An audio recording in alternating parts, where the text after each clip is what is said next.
अगला जो चैप्टर है वो है differential equation of first order and higher degree. तो अभी तक हमने जो पढ़ा था वो first order and first degree का पढ़ा था, बट अब हम पढ़ेंगे first order and higher degree. किसका? First order and higher degree. तो जनरल फॉर्म ये होती है first order and first degree की, आप देख लो, जहाँ पे P D Y by D x है।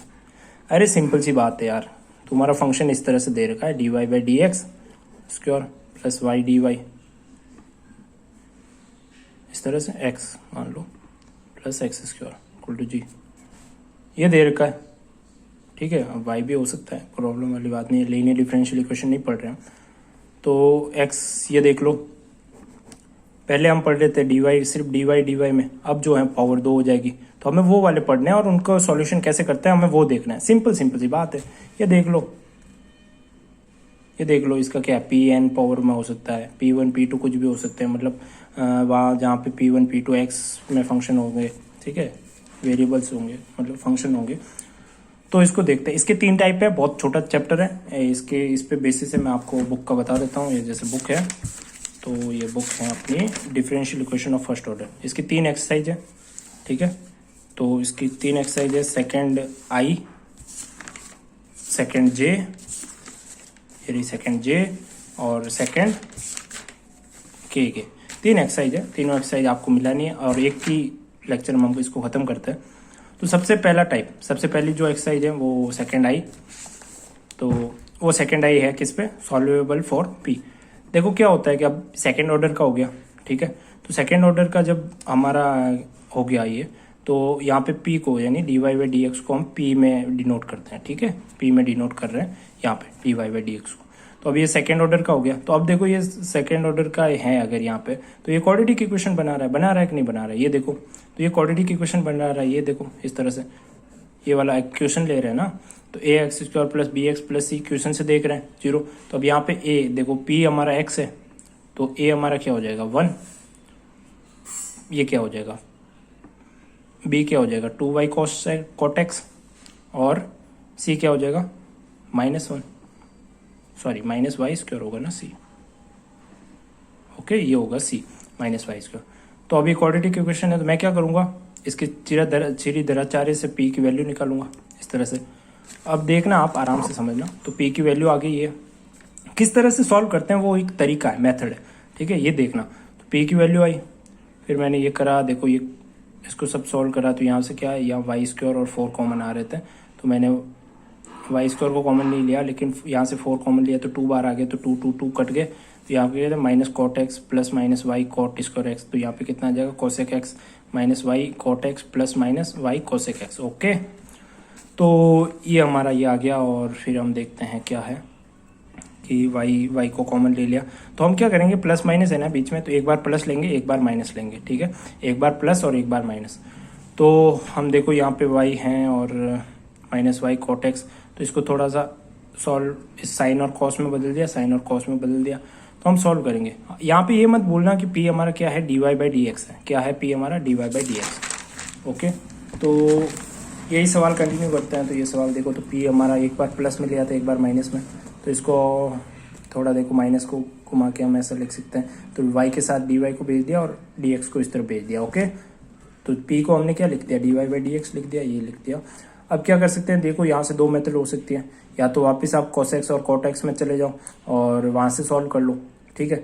cos x का फॉर्मूला होता है, cot x का भी फॉर्मूला होता है, फटाफट लिख के इसका इंटीग्रल सॉल्व कर लो। या दूसरा तरीका ये है कि आप जो हमारा ये cos x था, इस cos x को और sin x को क्या करें, sin 2x और cos 2x के जो फॉर्मूले होते हैं ना उससे कर ले, तो उस वो वाले फॉर्मूले लगाएंगे। तो अब यहाँ पे खुद का दिमाग लगाना है, कौन सा फॉर्मूला लगाया है मैं नहीं बताऊंगा, छोटी छोटी चीज़ें फिर बता ही देते हैं। तो cos 2x का फॉर्मूला क्या होता है वो पता होना चाहिए, और sin 2x का फॉर्मूला क्या होता है वो पता होना चाहिए। यहाँ पे देखो sin x था ऊपर, तो x बाई 2 में आ जाएगा, समझ गए, हाफ डिग्री का। तो ये दोनों फॉर्मूले हैं वो याद लगे।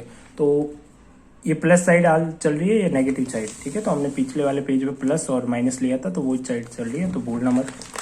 तो हम इसको सॉल्व करते हैं। इंटीग्रेशन आपको करना आना चाहिए, अभी इतना पढ़ चुके हैं। तो इंटीग्रेशन करके हमारे पास ये वैल्यू आती है, और इस तरफ से इंटीग्रेशन करके हमारे पास ये वैल्यू आती है, ओके। तो ये सॉल्यूशन है। अब देखो, हाँ, आपने कभी भी कोई इक्वेशन सॉल्व करी हुई, तो जैसे कोई क्वाड्रेटिक इक्वेशन थी, तो उसके रूट है m1 फिर क्वाड्रेटिक इक्वेशन थी तो उसके रूट आया ए और दूसरा रूट आया बी। तो आप क्या करते थे y माइनस ए और y माइनस बी। तो हम क्या निकाल रहे हैं, डिफरेंशियल इक्वेशन की सॉल्यूशन निकाल रहे हैं। तो सॉल्यूशन दोनों तो ये आई, और इक्वेशन क्या बनती थी वापस जब हम इन दोनों को मल्टीप्लाई करते थे तो इक्वेशन बन जाती थी जिसके ये रूट है। तो हमें भी वही करना पड़ेगा, सॉल्यूशन को मल्टीप्लाई करना पड़ेगा ताकि हमें सॉल्यूशन की इक्वेशन मिल जाए। ओके, तो इसी तरह से आप जब पी के लिए सॉल्व करेंगे तो आपको दो दो रूट मिलेंगे, ठीक है। तो दो वाई मिलेंगे, तो दो वाई को क्या करना है, वाई माइनस करके दोनों को मल्टीप्लाई करना है, ठीक है। तो ये ध्यान रहेगा आपको, तो ये ट्राई करना। ओके, कुछ इस तरीके से। इसके दूसरे सॉल्यूशन भी संभव है, मतलब कुछ साइन सेक ऐसा हो सकता है, वो एक रीजन की वजह से होगा, कांस्टेंट के इधर उधर लेने की वजह से, ठीक है। या मेरी कोई मिस्टेक हुई हो तो बताना मेरे को, ठीक है। अब कोई एक और सवाल लेते हैं, जैसे ये वाला सवाल दे रखा था। तो अब इसको सॉल्व करने, पी को सॉल्व करना है, सीधी बात है। मैं क्या करूंगा, अगर मैं इसको अनरूट से बाहर लेके आ जाऊँ पी स्क्वायर को, फिर मैं डिफरेंशियल इक्वेशन लगा के या कुछ भी लगा के मैं कर सकता हूँ। तो मैंने एक को उस तरफ भेजा, 1/1 प्लस पी स्क्वायर, ये आया। फिर क्या करा मैंने, दोनों और एक्स स्क्वायर करा तो अनरूट हट गया।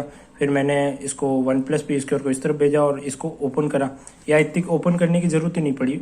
तो फिर मैंने सोचा, क्या सोचा कि मेरे को इसको ऐसे ही रखते, p square y minus a square equal to 1 minus a square. Okay, तो अब पी स्क्वायर को क्या कर सकता हूँ मैं, 1/y माइनस ए का स्क्वायर, ये और ये कट जाएगा 1।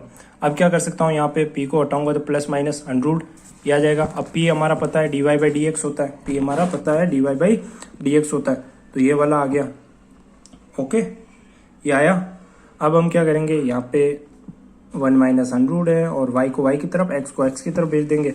और यहाँ पे देखो प्लस माइनस आ रहा है तो दो साइड ले लेंगे, एक प्लस की एक y की। अब देखो यहाँ पे इसका इंटीग्रेशन कैसे करेंगे, इसका इंटीग्रेशन करना पड़ेगा सॉल्यूशन के लिए। तो इंटीग्रेशन करेंगे तो इस वाले को t मान लेंगे, फिर आपको करना है, फिर ये t मान के आपको करना है, ठीक है। तो ये देख लो मैंने कर रखा है ऐसे, आपको हो जाए तो इस तरह से t मान के आपको प्लस साइन लेंगे, एक बार नेगेटिव साइन लेंगे। t माना हमने, t माना तो ये इंटीग्रेशन हो जाएगा, देख लेना आप आराम से, dt t से इंटीग्रेशन कर लेंगे और इस तरह से आ जाएगा, ठीक है। फिर क्या करेंगे, हम स्क्वायर कर लेंगे दोनों साइड, तो हमारा ये सॉल्यूशन आ जाएगा इस तरफ से, ठीक है। इस तरफ से ये सॉल्यूशन आ जाएगा, दो सॉल्यूशन आ गए, ये लिखना है हमको। ओके, चलो ये लेते हैं तीसरा एग्जाम्पल। इसी तरह से ये दे रखा है, यहाँ पे क्या कर सकते हैं, सेम वही दराचार्य लगाया हमने, दराचार्य लगाया, इसको पूरा सॉल्व करा।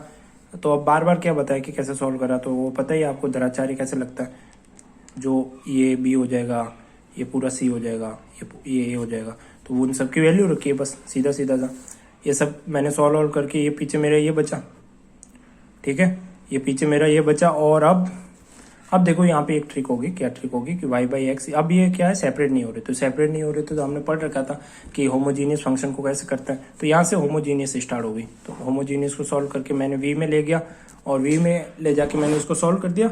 और फिर मेरा जो y में आया, फिर मैं v में आया उसको y में रख दिया, एक सॉल्यूशन ये आई और एक सॉल्यूशन ये आई थी, ठीक है। तो फिर मैंने दोनों को मल्टीप्लाई कर दिया तो मेरा वो आंसर आ गया। तो इसी तरह आपको करना है, ठीक है।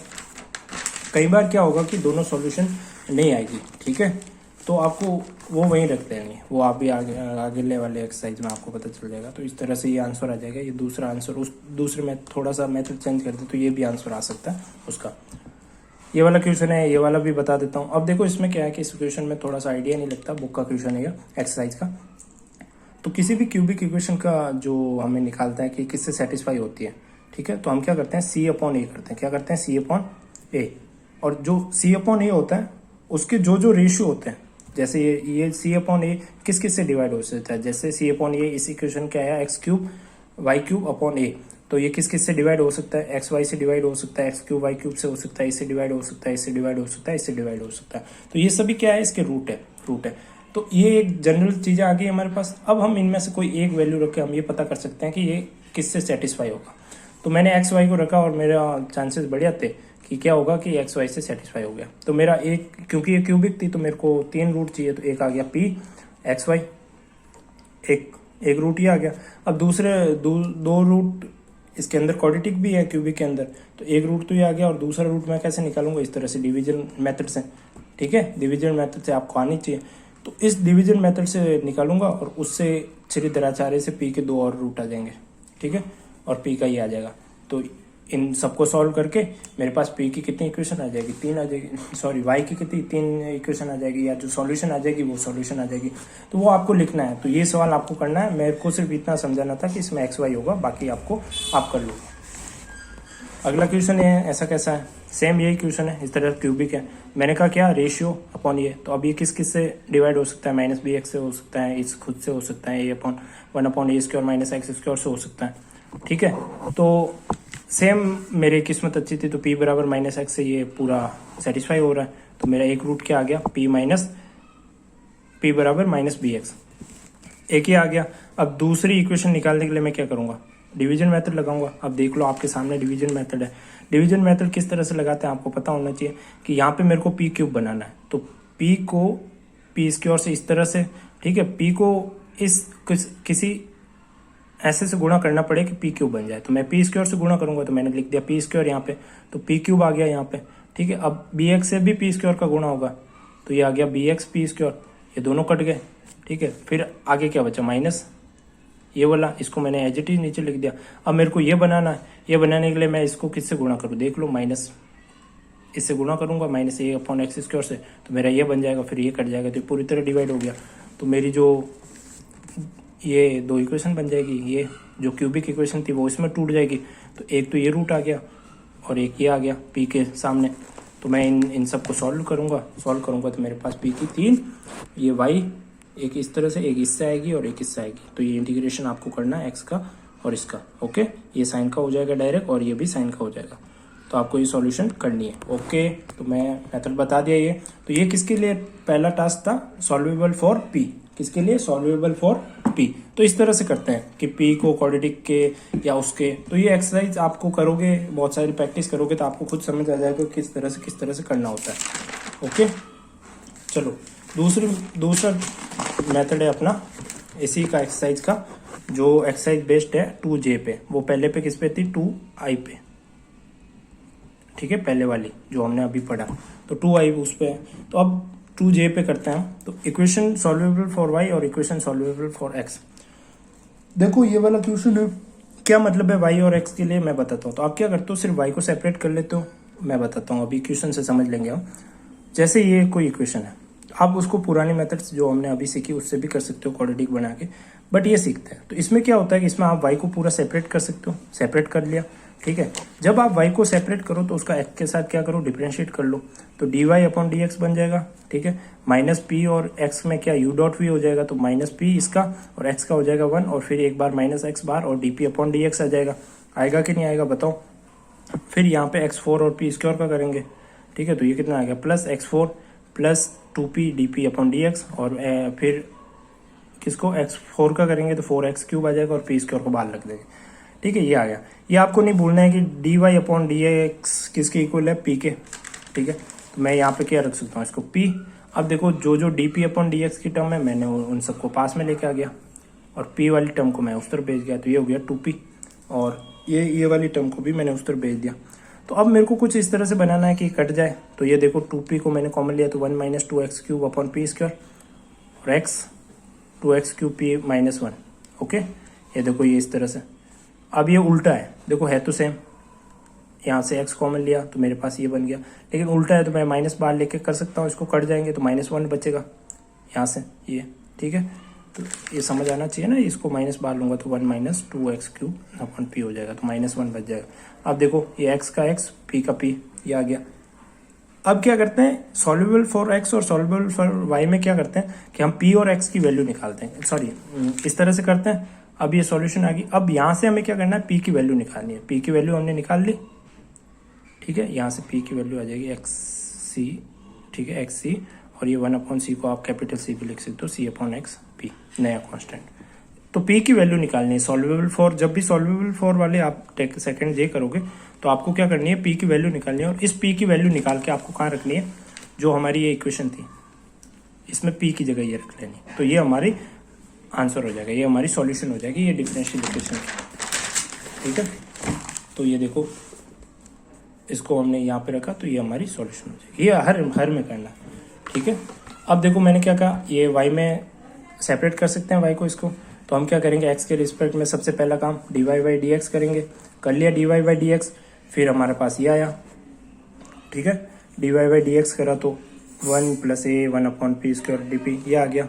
Okay, dy by D x को p लिखूंगा और ये माइनस उत्तर भेजा a p², ठीक है। तो p वाली टर्म p के पास, x वाला x के पास। अब जो भी है ये आपको इंटीग्रेशन आना चाहिए 12th का, ये आप पता होगा आपको इसका इंटीग्रेशन कैसे करते हैं, मैंने कर रखा है, देख लो, ठीक है। तो ये इंटीग्रेशन आपको बेसिक आने चाहिए, वरना नहीं होंगे। बेसिक इंटीग्रेशन के फॉर्मूले मैं PDF सेंड कर लूँगा आपको, फॉर्मूले वगैरह के। तो ये आपको मेथड पता होनी चाहिए, ये इसका एक होता है, ठीक है। तो यहाँ पे आप दिमाग लगाओ, कॉन्सेप्ट तो समझ लो, बाकी इंटीग्रेशन तो बेसिक चीज़ है वो आनी चाहिए। तो सबका इंटीग्रेशन करा तो ये देखो x में आ गया x, फिर ये x की वैल्यू मैंने कहाँ रखी, y में रखी, तो मेरे पास y आ गया। अब की बार x की वैल्यू क्यों रखी, अब की बार ये दोनों सॉल्यूशन होगी, x और y हमारी दोनों सॉल्यूशन होगी, ठीक है। देखो यहाँ से p सेपरेट नहीं कर सकते, तो p सेपरेट करके हम यहाँ नहीं रख सकते थे, यहाँ हमारी जो कहाँ थी ये इस इक्वेशन में नहीं रख सकते थे, क्योंकि हमारा इसी तरह से वो आया, ठीक है। तो हम p सेपरेट नहीं कर सकते थे, तो हमने क्या करा, हमने x में एक वैल्यू निकाल ली, y में एक वैल्यू निकाल ली, ठीक है, x की निकाली, फिर x की वैल्यू y में रख दी इसमें, और हमने क्या कह दिया कि ये दोनों सॉल्यूशन है, ठीक है, दोनों ही सॉल्यूशन है, एक नहीं दोनों ही सॉल्यूशन है। इसका मतलब क्या हो गया, आप सॉल्व कर लो, p की वैल्यू निकाल लो, फिर आप रख लेना, लेकिन हमसे सॉल्व नहीं हो रही तो इसलिए आप ये दोनों छोड़ दिया हमने, तो ये पूरी सॉल्यूशन आ गई, ठीक है, इस तरह से। ओके, चलो बढ़िया, ये हो गया सॉल्वेबल फॉर x। तो सॉल्वेबल फॉर x के लिए कुछ नहीं, अब जैसे सॉल्वेबल फॉर y के लिए कर रहे थे तो y सेपरेट हो रहा था, जहाँ पे आपको x सेपरेट होता दिखे, ठीक है, तो आप x सेपरेट करो, ठीक है, x सेपरेट करके अब जैसे वहाँ पे y के सेपरेट में करा था, सॉरी y को करा तो x के रिस्पेक्ट में करा था, यहाँ पे x है तो y के रिस्पेक्ट में इसका डिफ्रेंशिएट कर दो, तो y के रिस्पेक्ट में हमने इसका डिफ्रेंशिएट करा, ये तो ये dx/dy हो जाएगा। तो हमें पता है कि dy/dx क्या होता है, p होता है, तो इसका उल्टा क्या हो जाएगा, dx/dy क्या हो जाएगा, 1/p, ठीक है, 1/p। तो ये ध्यान रखना 1/p। तो बस सब जो भी है इसका डिफ्रेंशिएशन करा p का, देखो आपको ये करना आना चाहिए, y के रिस्पेक्ट में कर रहे हैं सब, और dp/dy वाली टर्म को एक साथ ले लिया, बाकी वाली टर्म को उस तरफ भेज दिया, और कुछ इस तरीके से बनाया कि ये और ये कट जाए, या तो p वाले को इस तरफ भेज दिया, y वाले को इस तरफ भेज दिया, कटे तो ठीक, नहीं कटे तो उस तरफ भेज दो। थोड़ा सा कॉमन सेंस लगाना है यहाँ पे, ठीक है, मैथ है तो दिमाग तो लगाना पड़ेगा, ठीक है। तो अब क्या, ये p बचा और y बचा, तो p को उस तरफ और y को उस तरफ, और dy/y इस तरफ हो गया, ln आ गया, यहाँ से देखो p आ जाएगा, तो p आ गया तो आप इसका इक्वेशन में रख दो। अब यहाँ पे एक नोट बन सकता है, अब यहाँ से c की इक्वेशन आप रखोगे तो आपके पास क्या आंसर आएगा, आपके पास ये आंसर आएगा, ये वाला, ठीक है। ओके, चलो अब कोई कहने वाला ये कह सकता है कि जब आप x के लिए सॉल्यूशन करते हो तो आपके पास जो आंसर p और y में आता है, p y और c में आता है जब x के लिए करते हो, और जब y के लिए करते हो तो x p और c में आता है। ओके, ये वाली चीज़ होगी। चलो अगली चीज़ देखते हैं, लैग्रांज इक्वेशन, ठीक है, तीसरा। ये दो टॉपिक कम हो गए, ये बहुत ईजी सा टॉपिक है, ठीक है, और बहुत ये किस पे है, 2k पे, ये बहुत ईजी सा टॉपिक है। तो लैग्रांज क्या है कि लैग्रांज कहता है कि अगर कोई फंक्शन इस रूप में, इस रूप में y बराबर x G P plus F P, ठीक है, x G P plus x P, तो इसके 3 केस बनेंगे। पहले मैं ये बता दूं, ये जीपी क्या है, जीपी पी में फंक्शन होगा, जैसे p² हो गया 1/p², 1 + p², कुछ भी पी में फंक्शन, जैसे y एफ एक्स लिखने का मतलब क्या होता है, x² + c, ठीक है। तो ऐसे कैसे g और एफ पी एफ फंक्शन है, तो इस तरह का कोई फंक्शन होता है, ठीक है, x के साथ, तो उसको हम बोलते हैं लैग्रांज इक्वेशन। और वही अगर जीपी की जगह मेरा स्पेशल p आ जाए, यहाँ पे p का मतलब वो है dy/dx है, ठीक है, तो p आ जाए यहाँ पे, तो मैं इसको बोलूँगा क्लेरॉट्स इक्वेशन, ठीक है। अगर स्पेशल केस है, लैग्रांज इक्वेशन में जीपी की जगह p आ जाए, जो x के पास फंक्शन बैठा है ना उसकी जगह p आ जाए, तो हम उसको क्या बोलते हैं, कैलरोट इक्वेशन। वो कहता है, कैलरोट बहुत सिंपल चीज़ कहता है, अगर मेरी ऐसी इक्वेशन बन जाए मेरे नाम की जैसी, ठीक है, तो आपकी p की जगह सीधा डायरेक्ट c रख दो, वही आपकी सॉल्यूशन है। p की जगह क्या रखो, आप डायरेक्ट c रख दो, वही आपकी सॉल्यूशन है। एक तरह की ट्रिक हो गई है, जैसे ये वाला क्वेश्चन है ऐसा, ठीक है। हम इसको थोड़ा सा देख लो, p-1, इसको देख लो, ये क्या था, y p-1 इस तरफ, और ये px² - px, तो इसको ओपन करा सबको, ठीक है। अब जो यहाँ पे देखो हमने इसके जैसे इक्वेशन बनाने की कोशिश करी, वाई एक्स पी और ये एफ पी में, ये पी में फंक्शन रहा, ये रहा एफ पी, और ये एक्स के पास पी और सी। तो ये कैसी बन गई, कैलरोट जैसी। तो आप क्या करो, पी की जगह सीधा डायरेक्ट क्या रख दो, सी रख दो, वही हमारी क्या हो जाएगी, सॉल्यूशन। तो वाई की जगह क्या रखना है हमें, सी। बोलो इजी है कि नहीं है, वाई की जगह क्या रखना है, सी। सेम टू सेम आप देखो, ये सेम टू सेम आप देखो सेकंड नंबर है, ठीक है। तो अब इसमें क्या करेंगे, इसमें क्या करेंगे, ठीक है। इसमें आप देखो सॉल्व करके देख लो। तो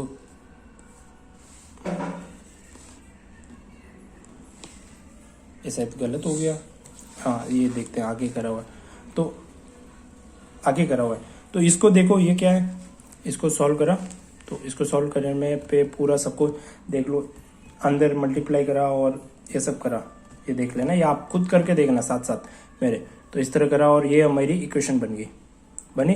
तो अब देखो मैं इसको लिख सकता हूँ y x p minus a p square upon f p. तो ये मेरा किस फॉर्म है, ये पी स्क्वायर, ये पी स्क्वायर मेरा एफ पी आ गया। तो ये मेरी क्या कैलरोट इक्वेशन बनी कि नहीं बनी, कि नहीं बनी। कैलरोट इक्वेशन क्या कहती है, वाई एक्स पी प्लस ये किस में होना चाहिए, यहाँ पे एफ पी में फंक्शन होना चाहिए। तो ये एफ पी में पी स्क्वायर फंक्शन आ गया, ये माइनस के साथ, ठीक है, माइनस ये प्लस लिख लेना यहाँ पे, ये पूरा आ गया फंक्शन और ये पी आ गया। तो अब आप क्या कर सकते हो, कैलरोट कहता है कि पी की जगह सी रखो, आपको सॉल्यूशन मिल जाएगी, आपको सॉल्यूशन मिल जाएगी। ओके, बहुत ही सिंपल है।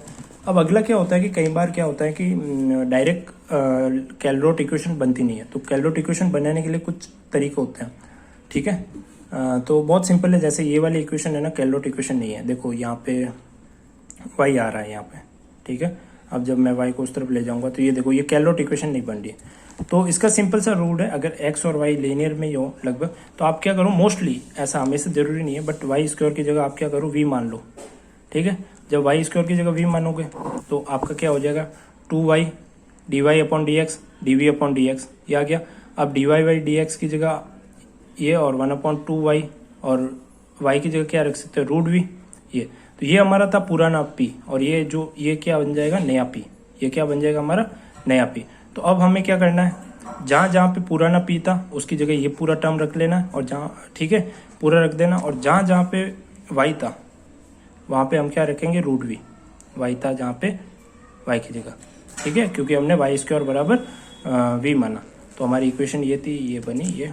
तो यहाँ p की जगह तो ये रखेंगे और y की जगह रूट वी रखेंगे।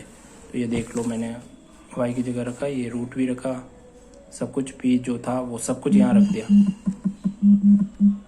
ठीक है। तो सब कुछ मैंने यहाँ रख लिया, रख के फिर इसको सॉल्व करा तो देख लेना, ये देखो इसको सॉल्व करा, जहाँ जहाँ से काटा ये रूट वी हो जाएगा। इस तरह से सॉल्व करा, आप खुद सॉल्व करके देखियो, नहीं आए तो मेरा सॉल्यूशन देख लेना ये।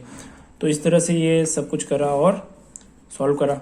सॉल्व करने का मतलब वी को काटा यार, अब इसमें क्या समझाए तुमको, ठीक है। तो वी बराबर ये आ गया, वी बराबर क्या आ जाएगा, A P minus A by 4p square. Okay, तो अब ये देखो कैलरोट फॉर्म बनी कि नहीं बनी, बताओ, बन गई है। एक्स के पास p है और ये p में फंक्शन है, तो p की जगह c दे।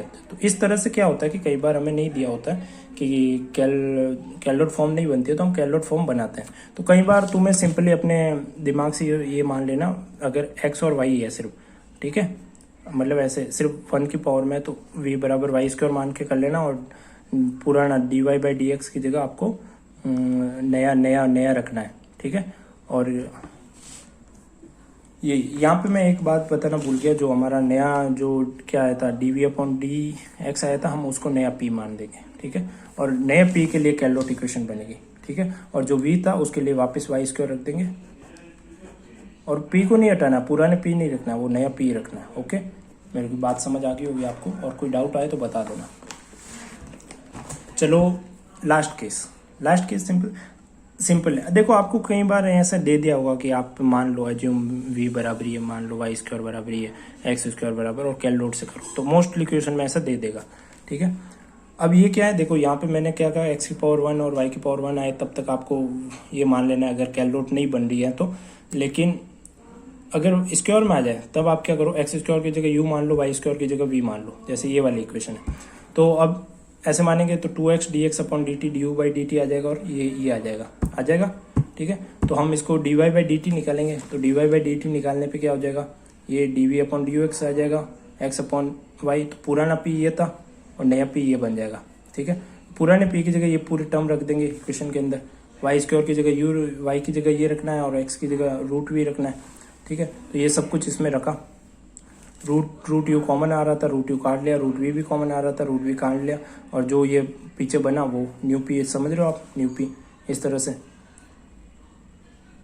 बना। तो मैंने देखो वी को एक साइड लेके आ गया, u p n h square minus p n, ये मेरी कैलरोट इक्वेशन बन गई। पी में फंक्शन है और यू के पास पी बैठा है, तो मैं सी से इसको क्या कर दूंगा, चेंज कर दूंगा। अब यहाँ पे पुराना पी नहीं रखना है न्यू की जगह, न्यू जी सी की जगह, न्यू की जगह सी रख देना।